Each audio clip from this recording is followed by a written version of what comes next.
Assalamualaikum warahmatullahi wabarakatuh. Perkenalkan, nama saya Listri Rizkawati dengan NIM 204210170. Baiklah, di sini saya akan membuat video untuk memenuhi tugas ujian tengah semester mata kuliah evaluasi pendidikan dengan dosen pengampu Ibu Susi Francisca MPD.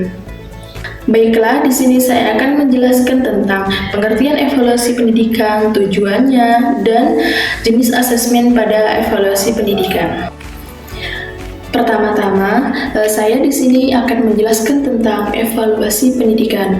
Nah, evaluasi pendidikan adalah proses sistematis untuk mengumpulkan, menganalisis, dan mengevaluasi informasi terkait dengan program pendidikan, kegiatan belajar mengajar, atau hasil pembelajaran untuk tujuan memperbaiki dan mengambil keputusan yang lebih baik lagi. Nah, di sini saya juga akan menjelaskan pengertian evaluasi menurut beberapa ahli. Yang pertama, menurut Muhammad Sujana, evaluasi pendidikan adalah proses untuk menilai hasil pendidikan baik dari segi kuantitas maupun kualitas dengan tujuan untuk meningkatkan keefektifan dan keefisiensian pendidikan. Yang kedua, menurut Muhammad Amin Abdullah, evaluasi pendidikan adalah proses untuk mengukur sejauh mana tujuan pendidikan tercapai, mengevaluasi efektivitas program pendidikan, serta memberikan umpan balik untuk perbaikan dan pengembangan. Yang ketiga, menurut Saiful Bahri Zamarah, evaluasi pendidikan adalah proses untuk mengukur, menilai, dan memberikan umpan balik terhadap hasil pembelajaran, proses belajar mengajar, serta program pendidikan secara keseluruhan. Yang keempat, menurut Ari Kunto, evaluasi pendidikan adalah proses sistematis untuk mengumpulkan data, menganalisis informasi, dan membuat keputusan berdasarkan hasil evaluasi guna meningkatkan kualitas pendidikan. Yang terakhir, yang kelima, yaitu menurut Muhammad Nasir Ibrahim, evaluasi pendidikan adalah proses untuk mengumpulkan data, menganalisis informasi, dan mengevaluasi keefektifan program pendidikan. Yang terakhir, yang kelima, yaitu menurut Muhammad Nasir Ibrahim, evaluasi pendidikan adalah proses untuk mengumpulkan data, menganalisis informasi, dan mengevaluasi efektivitas program pendidikan, serta memberikan rekomendasi perbaikan untuk mencapai tujuan pendidikan yang diinginkan. Saya akan menjelaskan tentang tujuan evaluasi pendidikan. Tujuan evaluasi pendidikan itu ada 6. Yang pertama yaitu meningkatkan kualitas pendidikan.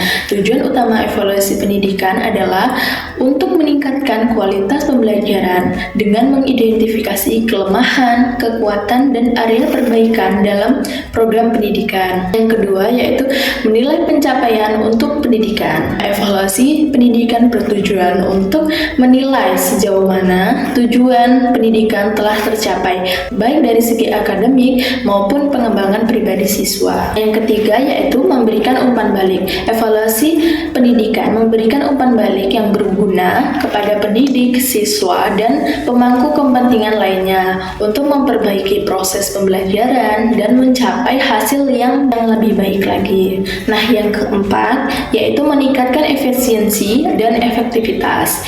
Evaluasi pendidikan bertujuan untuk meningkatkan efisiensi dan efektivitas program pendidikan dengan mengevaluasi penggunaan sumber daya, metode pengajaran, dan strategi pengajaran. Yang kelima, memastikan akuntabilitas. Evaluasi pendidikan membantu memastikan akuntabilitas institut pendidikan terhadap pemangku kepentingan seperti siswa, orang tua, masyarakat, dan pemerintah. Yang terakhir dan keenam, mendorong inovasi dan perbaikan berkelanjutan. Evaluasi pendidikan mendorong inovasi dan perbaikan berkelanjutan dalam sistem pendidikan dengan mengidentifikasi praktik terbaik dan mempromosikan perubahan yang diperlukan. Dan yang terakhir, saya akan menjelaskan tentang jenis asesmen evaluasi pendidikan. Nah, asesmen evaluasi pendidikan mencakup berbagai jenis asesmen yang digunakan untuk mengukur berbagai aspek pembelajaran siswa. Jenis asesmen evaluasi pendidikan yaitu yang pertama, afektif, kognitif, dan psikomotorik. Nah, yang pertama yaitu asesmen afektif. Asesmen afektif berkaitan dengan pengukuran aspek emosional, sikap, dan nilai siswa. Tujuan asesmen afektif adalah untuk mengukur perubahan sikap, nilai, dan emosi siswa sebagai hasil dari pembelajaran.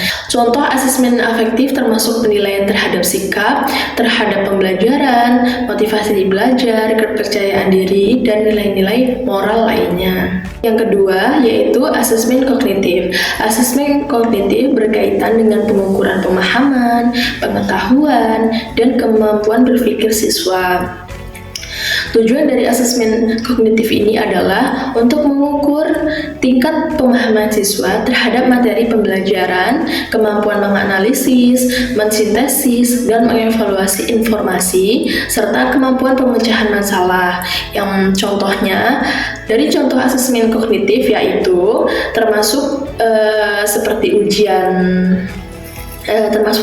ujian tulis, tugas proyek, tes pemahaman konsep. Pada asesmen kognitif ini ada beberapa pencapaian yang harus dicapai oleh guru maupun siswa. Yang pertama yaitu ingatan C1, yang kedua pemahaman C2, yang ketiga penerapan C3, dan yang keempat analisis C4. Nah, yang kelima evaluasi C5, kreasi C6. Dan yang ketiga, asesmen psikomotorik. Asesmen psikomotorik berkaitan dengan pengukuran kemampuan fisik, keterampilan motorik, dan penerapan praktis dari pengetahuan siswa. Tujuan dari asesmen psikomotorik adalah untuk mengukur kemampuan siswa dalam melakukan tugas-tugas fisik atau praktis yang terkait dengan pembelajaran. Contoh dari asesmen psikomotorik yaitu termasuk ujian praktek, simulasi, dan proyek praktikum. Baiklah, sekian penjelasan materi dari saya. Apabila ada kesalahan, perkataan, maupun penulisan sebelumnya, saya mohon maaf yang sebesar-besarnya. Saya akhiri. Wabillahi taufiq wal hidayah. Wassalamualaikum warahmatullahi wabarakatuh.